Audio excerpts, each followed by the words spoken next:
আসসালামু আলাইকুম। ছাত্রীরা তোমরা কেমন আছো?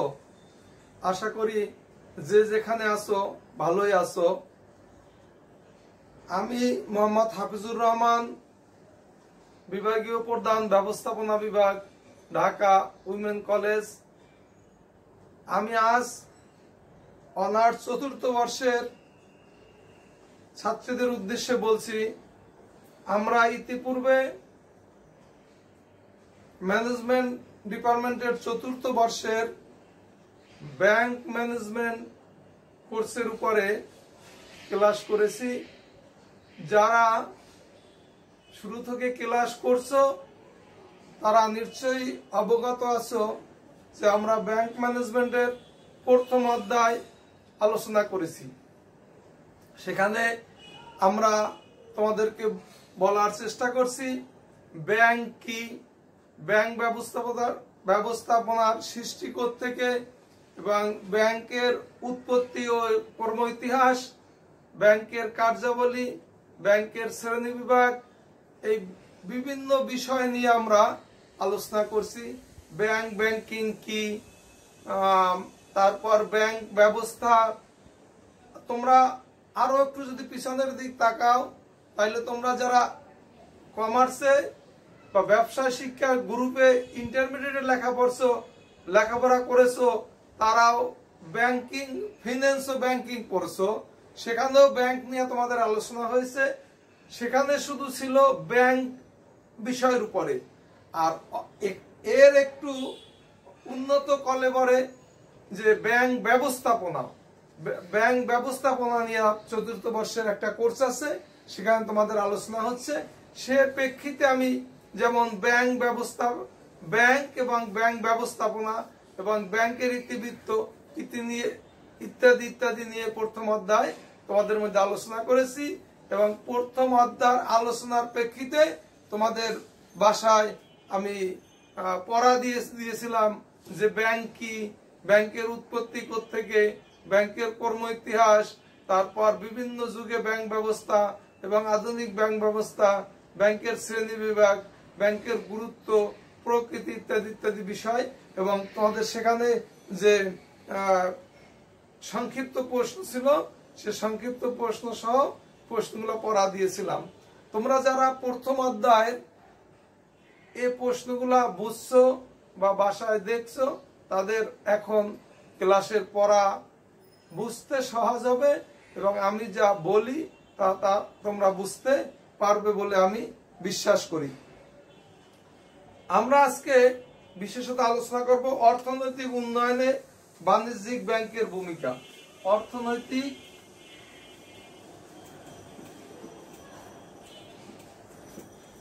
অর্থনৈতিক উন্নয়নে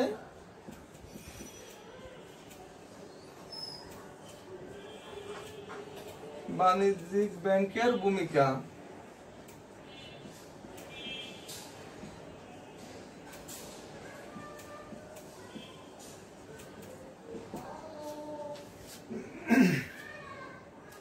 অর্থনৈতিক উন্নয়নে বাণিজ্যিক ব্যাংকের ভূমিকা। আমরা ব্যাংক ব্যবস্থার সময় তোমাদেরকে বলেছিলাম যে তোমাদের প্রতিটা ক্ষেত্রে, যেমন ব্যাংক কি, পুরা ব্যাংক ম্যানেজমেন্টের মধ্যে ব্যাংক এবং ম্যানেজমেন্ট দুইটাকে তোমাদের একেবারেই দর্পণে আপন ছায়ার মতো সামনে রাখতে হবে, তাহলে যে কোনো প্রশ্ন আলোচনার সময় তোমরা বুঝতে সহজ হবে। ব্যাংক হলো একটা আর্থিক প্রতিষ্ঠান যেখানে অর্থের লেনদেন হয়ে থাকে, এটা হলো ব্যাংক। মূলত ব্যাংকের ব্যবস্থাপনা এই যে আর্থিক প্রতিষ্ঠান এবং আর্থিক প্রতিষ্ঠানে যে লেনদেন হয়ে থাকে, কখনো গ্রাহক জমা দেয়, কখনো গ্রাহক উঠাইয়া নেয়, কখনো গ্রাহক বিভিন্ন বাণিজ্যিক ভিত্তিতে, যেমন বিদেশ থেকে কোনো পণ্য আমদানি করতে হলে সেখানে তার এলসি খুলতে হয়, আবার পণ্য প্রেরণ করতে হলে তার জন্য তার বিভিন্ন ফরমাইশি নিয়ম নীতি মেনে চলতে হয়। এ সবগুলো নিয়ন্ত্রণ করে ব্যাংক ব্যবস্থায়। এটাই হলো ব্যবস্থাপনা, অর্থাৎ ব্যাংকিং কার্যক্রমগুলোকে সুচারুরূপে পরিচালনার জন্য যে ব্যবস্থাপনা করা হয় সেটা হলো ব্যাংক ব্যবস্থাপনা। এখন এখানে আমরা ইতিপূর্বে ব্যাংকের শ্রেণী বিভাগ পড়াইছি তোমাদের ক্লাসে, সেখানে তোমরা দেখছো যে ব্যাংক, যেমন বাণিজ্যিক ব্যাংক আছে, তারপর কেন্দ্রীয় ব্যাংক আছে, শাখা ব্যাংক আছে, একক ব্যাংক আছে, বিভিন্ন শ্রেণীর ব্যাংক। তবে তোমাদের ব্যাংক ম্যানেজমেন্টের মধ্যে দ্বিতীয় অধ্যায় হলো বাণিজ্যিক ব্যাংক। বাণিজ্যিক ব্যাংকের অর্থনৈতিক উন্নয়নে বাণিজ্যিক ব্যাংকের ভূমিকা। এর কারণ হলো কেন দ্বিতীয় অধ্যায়টাকে নিয়ে আসা হয়েছে, আসলে ব্যাংক ব্যবস্থার সৃষ্টি হয়েছে বাণিজ্যিক ব্যাংক ব্যবস্থা দিয়ে, বাণিজ্যিক ভিত্তিতে। মানুষ যখন সমাজবদ্ধ জীবনযাপন শুরু করে, তখন তাদের যেমন পণ্যের বিনিময়ে পণ্য দিয়ে যখন নিজেদের চাহিদা মেটাতে পারে নাই, তখন অর্থের প্রচলন হয়, এবং এই অর্থ যখন প্রচলন হয়েছে, সে অর্থ ব্যবস্থাকে নিয়ন্ত্রণ করার জন্য মূলত ব্যাংক ব্যবস্থা। এই ব্যাংক ব্যবস্থার আদি রূপই ছিল, যেমন আমরা ইতিপূর্বে আলোচনা করছি, মহাজন, সাহুকার, স্বর্ণকার, ধর্মীয় গুরু যাদের কাছে টাকা জমা রাখতো, এবং এরা এক শ্রেণীর লোকদের কাছ থেকে টাকা জমা রাখতো, আবার এক শ্রেণীর লোকের চাহিদা অনুসারে টাকা তাদেরকে দিত, তার বিনিময় কিছু লভ্যাংশ নিয়ে পরবর্তীতে আবার যে জমা রাখতো তাকে তা প্রদান করত। এভাবে প্রথম যুগে এবং মধ্যযুগে ব্যাংক ব্যবসা এরকম পরিচালিত হয়ে আসছে। এরপরে এই ব্যবস্থারই প্রাতিষ্ঠানিক আর্থিক রূপ হয়েছে এই বাণিজ্যিক ব্যাংকের মাধ্যমে। এই জন্য বাণিজ্যিক ব্যাংক, ব্যাংক ব্যবস্থা ওনার প্রথম ব্যাংক ব্যবস্থা, বাণিজ্যিক ব্যাংকই হলো আদি রূপ। আর বাণিজ্যিক ব্যাংকে এই জন্য ব্যাংক ব্যবস্থার আদি রূপ হিসেবে আখ্যায়িত করা হয়েছে, এবং এই ব্যাংক ব্যবস্থার মাধ্যমে বাণিজ্যিক ভিত্তিতে কার্যক্রমগুলো, আসলে ব্যাংকিং কার্যগুলো প্রথম পরিচালিত হয়েছে। এখন যদি আমরা, যেহেতু তোমরা আগে ইন্টারমিডিয়েট যখন পড়ছো, তখন যেমন অর্থনৈতিক উন্নয়নে বাণিজ্যিক ব্যাংকের ভূমিকা একটা প্রশ্ন ছিল। আসলে এখন অর্থনৈতিক উন্নয়নে বাণিজ্যিক ব্যাংকের ভূমিকা এর বৃহত্তর আলোচনার মধ্যে তোমরা দেখতে পারবা যে, যেমন বাণিজ্যিক ব্যাংকের গুরুত্ব, তারপর বাণিজ্যিক ব্যাংকের কাজ, বাণিজ্যিক ব্যাংকের ব্যাংকিং পদ্ধতি, নীতি ইত্যাদি ইত্যাদি নিয়ে আমরা আলোচনা করব। এখন তোমরা তাইলে বাণিজ্যিক ব্যাংকের অর্থনৈতিক উন্নয়নে বাণিজ্যিক ব্যাংকের ভূমিকা, এর ধারণাটা তোমাদের জেনে নেওয়া দরকার। ধারণা কি?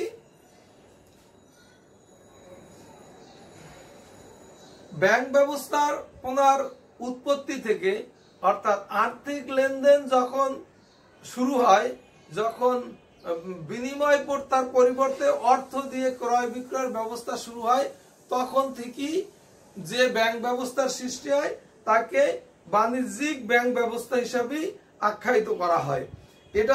এটাকে বাণিজ্যিক ব্যাংকে আমরা অন্যের অর্থের দাঁড় করা ব্যবসায়ীও বলতে পারি।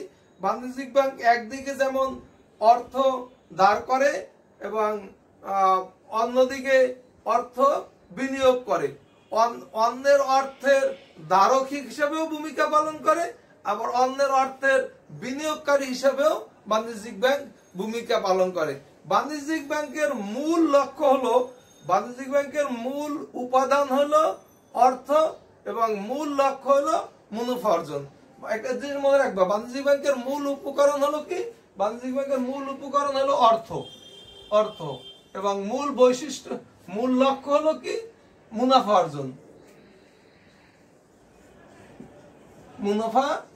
অর্জন। এই দুইটার উপর ভিত্তি করেই বাণিজ্যিক ব্যাংকের মূলত কার্যক্রমগুলো আবর্তিত হয়। তাহলে তোমরা তো ইতিপূর্বে ব্যাংকের শ্রেণী বিভাগের মধ্যে বাণিজ্যিক ব্যাংক কি জেনেছো। আজকে আমি আবার মনে করাই দেই, যে ব্যাংক মুনাফা অর্জনের লক্ষ্যে অর্থযোগ্য সম্পদের ব্যবসা করে তাকেই বাণিজ্যিক ব্যাংক বলে।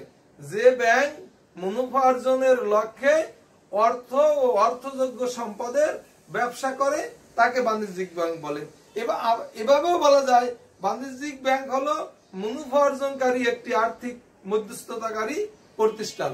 বাণিজ্যিক ব্যাংক হলো কি? মুনাফা অর্জনকারী একটি আর্থিক মধ্যস্থতাকারী প্রতিষ্ঠান। বাণিজ্যিক ব্যাংক মূলত ঋণ ব্যবস্থার মাধ্যমে মূলধন সৃষ্টি করে। বাণিজ্যিক ব্যাংক ঋণ ব্যবস্থার মাধ্যমে মূলধন সৃষ্টি করে। যেমন যদি বাণিজ্যিক ব্যাংকে যখন কোন গ্রাহক বা আমানতকারী অর্থ জমা রাখে, সে অর্থ বাণিজ্যিক ব্যাংক মূলত 3টা অনুপাতে ভাগ করে। একটা হলো আমানতকারীর চাহিদা মেটানোর জন্য জমা রাখে, কারণ চেক আমানতকারী যখন নিজের প্রয়োজনে চেক কাটে তখন সে চেক অনার করার জন্য তাকে ব্যবস্থা গ্রহণ করতে হয়। একটা অর্থ আমানতকারীর চাহিদা মেটানোর জন্য এবং একটা অর্থ আমানতকারীকে লভ্যাংশ প্রদানের জন্য বিনিয়োগ করে, আর একটা অংশ প্রতি দেশের ব্যাংক ব্যবস্থার একটা কেন্দ্রবিন্দুতে কেন্দ্রীয় ব্যাংক থাকে। কেন্দ্রীয় ব্যাংক ব্যাংক ব্যবস্থাকে নিয়ন্ত্রণ করে। সেই কেন্দ্রীয় ব্যাংকের ব্যবস্থাপকীয় সিদ্ধান্ত অনুযায়ী ব্যাংক হার বা রেট অনুযায়ী একটা অংশ কেন্দ্রীয় ব্যাংকে জমা করতে হয়। এটা মূলত ব্যাংক ব্যবস্থার একটা নীতি হিসাবে ব্যাংকিং সেক্টরগুলোকে নিয়ন্ত্রণ করে থাকে। তো বাণিজ্যিক ব্যাংকের বিভিন্ন সময় নিজেদের চাহিদা মেটানোর জন্য এবং নিজেদের প্রয়োজনে কেন্দ্রীয় ব্যাংকের নিয়ম নীতি মেনে তাকে চলতে হয়। কেন্দ্রীয় ব্যাংকের নিয়ম নীতি মেনে চলতে গিয়ে তাকে বিভিন্ন পদ্ধতি, যেমন কেন্দ্রীয় ব্যাংক যে হারে সুদ নির্ধারণ করে দেয়, যে নিয়ম নীতিতে মানে ঋণগুলোকে ক্লাসিফাইড করার সিদ্ধান্ত দিয়ে দেয় এবং যেভাবে প্রতিবেদন প্রদান করতে হয়, এগুলো সব মেনেই বাণিজ্যিক ব্যাংককে কাজ করতে হয়। বাণিজ্যিক ব্যাংক তোমরা সামনে আলোচনায় পাবা যে কেন্দ্রীয় ব্যাংক হলো বাণিজ্যিক ব্যাংকের শেষ আশ্রয়স্থল, বা কেন্দ্রীয় ব্যাংক হলো ঋণ দানের শেষ আশ্রয়স্থল বলা হয়। তার কারণ হলো বাণিজ্যিক ব্যাংকগুলো কেন্দ্রীয় ব্যাংকের ব্যবস্থাপকীয় নিয়ম নীতির মধ্য থেকেই তার ব্যাংকিং কার্যক্রম পরিচালনা করতে হয়। সেক্ষেত্রে তার কখনো যদি সমস্যা সৃষ্টি হয়, সে সমস্যাগুলোকে মূলত কেন্দ্রীয় ব্যাংকই সহায়তা করে থাকে। তোমরা এখন তাইলে বাণিজ্যিক ব্যাংকের ধারণা বুঝতে পারছো কিনা? বাণিজ্যিক ব্যাংক আমি কিন্তু এভাবে প্রথম বলেছি যে ব্যাংক ব্যবস্থার উৎপত্তির শুরু থেকেই বাণিজ্যিক ব্যাংক ব্যবস্থা সৃষ্টি। কারণ যখন আর্থিক প্রতিষ্ঠান হিসাবে রূপ ছিল না, তখনও মহাজন, তারপর শাহুকার, স্বর্ণকার ইত্যাদি যারা ব্যাংকিং কার্যক্রমে সহযোগিতা করত, তারা মূলত এই বাণিজ্যিক ভিত্তিতেই সহায়তা করত। বাণিজ্যিক ব্যাংকের মূলত চুক্তি আইনের 1872 সালের চুক্তি আইনের 182 ধারায় বলা হয়েছে যে পক্ষ অর্থ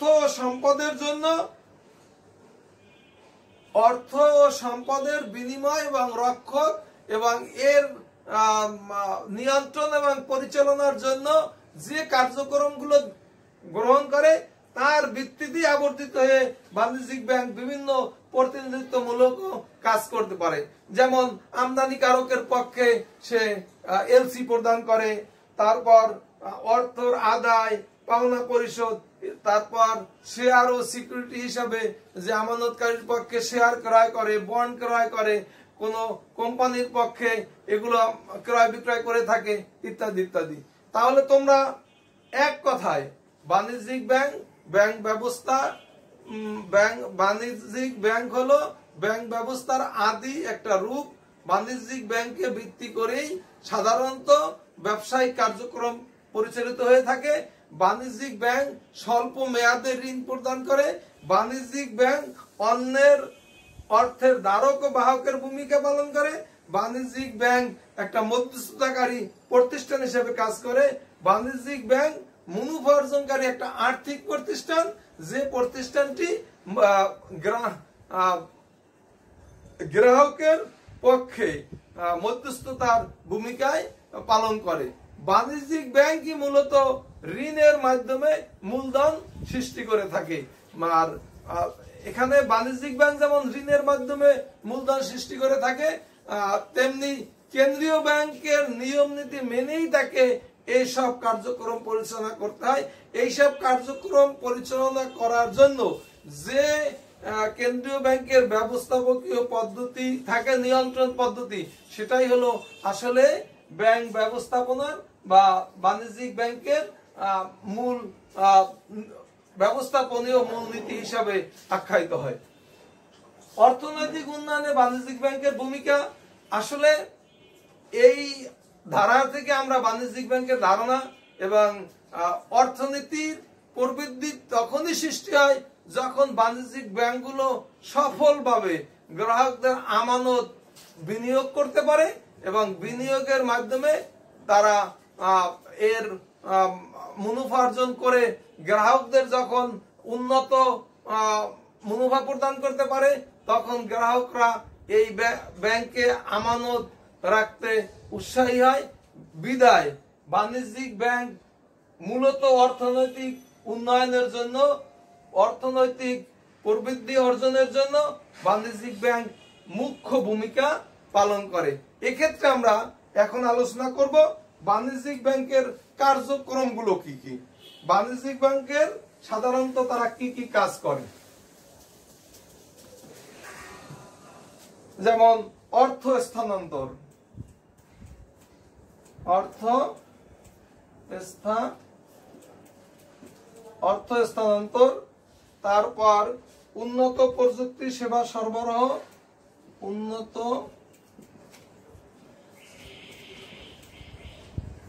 প্রযুক্তি সেবা সরবরাহ, উন্নত প্রযুক্তি সেবা সরবরাহ, তারপর সময় অতিরিক্ত সার্ভিস, সময়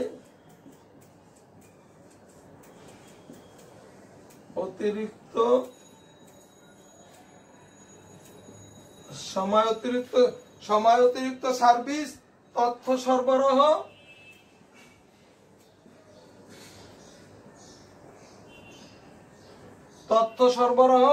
তারপর হলো পরামর্শ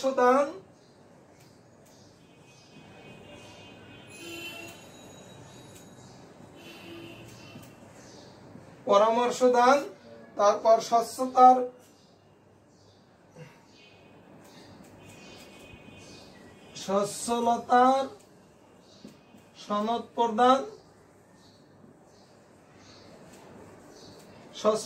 সনদ প্রদান, তারপর হলো স্বচ্ছতার সনদ প্রদান, আর তারপর অর্থ আদায় বা পাওনা পরিশোধ, অর্থ আদায় ও পাওনা পরিশোধ,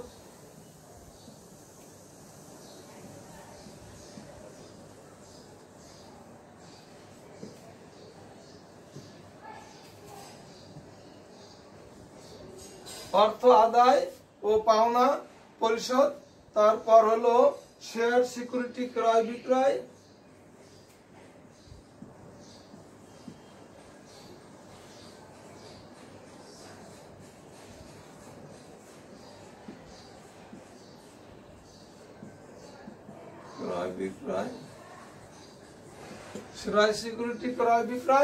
তারপর হলো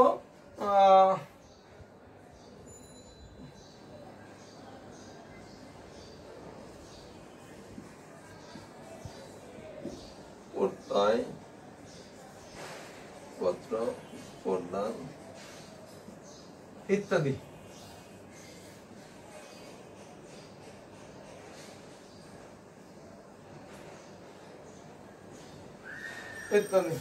দেখো আমরা কি বলছি, আমরা আগে বাণিজ্যিক ব্যাংকের যে ধারণা দিছি সেখান থেকে অর্থ স্থানান্তর, বাণিজ্যিক ব্যাংক এক স্থান থেকে অন্য স্থানে অর্থ স্থানান্তর করে থাকে অনলাইন ব্যাংকিং এর মাধ্যমে, তারপর যেমন ব্যাংক ড্রাফট, চেক, তারপর ইত্যাদির মাধ্যমে। তারপর উন্নত প্রযুক্তি সেবা সরবরাহ, বর্তমান বিশ্বে আধুনিক অর্থনৈতিক ব্যবস্থায় ব্যাংক যেমন ATM card, debit card, credit card, তারপর ই ব্যাংকিং, পুরো ই ব্যাংকিং সিস্টেমটা উন্নত প্রযুক্তি সেবা সরবরাহের মধ্যে বা অন্তর্ভুক্ত, যার উপর ভিত্তি করে এখন ব্যাংকিং সেবাটা সারা বিশ্ব প্রায় গ্রাহকদের হাতের মুঠোয়। সময় অতিরিক্ত সার্ভিস, বাণিজ্যিক ব্যাংক সময় অতিরিক্ত সার্ভিস প্রদান করে গ্রাহকদের চাহিদার উপর ভিত্তি করে, গ্রাহকদের চাহিদার উপর ভিত্তি করে, গ্রাহকদের আর্থিক নিরাপত্তার কথা বিবেচনা করে অনেক সময় সান্ধ্যকালীন ব্যাংকিং সার্ভিস তারপর প্রদান করে থাকে। তারপর তথ্য সরবরাহ। তথ্য সরবরাহ হলো ব্যাংক সাধারণত বিভিন্ন আন্তর্জাতিক বাণিজ্যিক পরিমণ্ডলে সেবা প্রদানের লক্ষ্যে গ্রাহকদের বিভিন্ন বিষয় তথ্য সরবরাহ করে থাকে। ব্যাংক রেট, তারপর ব্যাংক হার, যেমন ডলার, তারপর টাকা, তারপর ধরো ডলার টাকার বিনিময় হার, তারপর ইয়েন টাকার বিনিময় হার, রুপির সাথে টাকার বিনিময় হার ইত্যাদি ইত্যাদি। বাণিজ্যিক ব্যাংকগুলি এই তথ্য সরবরাহ করে গ্রাহকদের সহায়তা করতে পারে। পরামর্শ দান, বাণিজ্যিক ব্যাংক বিভিন্ন ব্যাংকিং সেক্টরে গ্রাহকদের পরামর্শ দান করে সেবা প্রদান করে। তারপর সচ্ছলতার সনদ প্রদান, বাণিজ্যিক ব্যাংক বিভিন্ন সময় আন্তর্জাতিক ব্যবসা বাণিজ্যের ক্ষেত্রে, আমদানি রপ্তানির ক্ষেত্রে একজন গ্রাহকের সচ্ছলতার সনদ প্রদান করতে পারে, যার উপর ভিত্তি করে সেই গ্রাহক বা ব্যবসায়ী আন্তর্জাতিক পরিমণ্ডলে ব্যবসা কার্যক্রম পরিচালনা করতে পারে। অর্থ আদায় ও পাওনা পরিশোধ, বাণিজ্যিক ব্যাংক গ্রাহকদের কাছ থেকে অর্থ আদায় করে থাকে এবং বিনিয়োগকারীদেরকে পাওনা পরিশোধ করার ভূমিকা পালন করে। যেহেতু তোমাদের মনে আছে যে বাণিজ্যিক ব্যাংক একটা মধ্যস্থতাকারী প্রতিষ্ঠান হিসাবে ভূমিকা পালন করে। তারপর শেয়ার সিকিউরিটি ক্রয় বিক্রয়, বাণিজ্যিক ব্যাংক গ্রাহকদের পক্ষে শেয়ার সিকিউরিটি ক্রয় বিক্রয় করে থাকে। ব্যক্তি গ্রাহকদের হতে পারে, কোম্পানির ক্ষেত্রে হতে থাকে, শেয়ার সিকিউরিটি ক্রয় বিক্রয় ভূমিকা পালন করে। তারপর ব্যাংকিং ব্যবস্থা আন্তর্জাতিক বাণিজ্যের পরিমণ্ডলে, যেমন তোমরা এলসি একটা প্রচলিত শব্দ আছে, এলসি লেটার অফ ক্রেডিট। কারণ যদি তুমি আমদানি রপ্তানি কার্যক্রম পরিচালনা তোমার করতে হয়, সেখানে এলসি খুলতে হয়। এলসি খোলার ক্ষেত্রে বাণিজ্যিক ব্যাংক ভূমিকা পালন করে, বা এলসি খুলে বাণিজ্যিক ব্যাংক গ্রাহকদের কাছ থেকে যেমনি সে ব্যাংকিং মুনাফাও ভোগ করে, তেমনি করে গ্রাহকদের পক্ষে প্রত্যয়পত্র প্রদান করে তার আমদানি রপ্তানি কার্যক্রমে সহায়তা করে থাকে। এই মূলত আজকে আলোচনার মধ্যে তোমাদেরকে আমি বাণিজ্যিক ব্যাংকের ধারণা এবং বাণিজ্যিক ব্যাংকের কার্যক্রম নিয়ে আলোচনা করলাম। বাণিজ্যিক ব্যাংকের প্রকৃতি, যে কি প্রকৃতিতে বাণিজ্যিক ব্যাংক অগ্রসর, বাণিজ্যিক ব্যাংকের মূল উদ্দেশ্য কি, বাণিজ্যিক ব্যাংকের মূল উপকরণ কি, ইত্যাদি ইত্যাদি বিষয় নিয়ে আলোচনা করছি। তোমাদের বাসায় আজকে পড়া থাকবে বাণিজ্যিক ব্যাংকের ধারণা, বাণিজ্যিক ব্যাংকের প্রকৃতি, বাণিজ্যিক ব্যাংকের মূল উপকরণ কি, বাণিজ্যিক ব্যাংকের মূল বৈশিষ্ট্য কি, এবং বাণিজ্যিক ব্যাংকের যে সেবামূলক কার্যাবলী এবং প্রতিনিধিত্বমূলক কার্যাবলী, বাণিজ্যিক ব্যাংকের অর্থনৈতিক পরিমণ্ডলে কার্যাবলী ইত্যাদি তোমাদের বাসায় পড়া থাকবে, তোমরা দেখে আসবা। যদি বেঁচে থাকি ইনশাল্লাহ আগামী ক্লাসে দেখা হবে। তোমরা যে যেখানে থাকো সুস্থ থাকো, ভালো থাকো এবং বর্তমান সরকারের প্রবর্তিত স্বাস্থ্যবিধি মেনে চলবে এবং অন্যকে চলার জন্য সহযোগিতা করবে, এই আশাবাদ ব্যক্ত করে আজকে ক্লাস শেষ করছি। খোদা হাফেজ, তোমরা সবাই ভালো থাকো।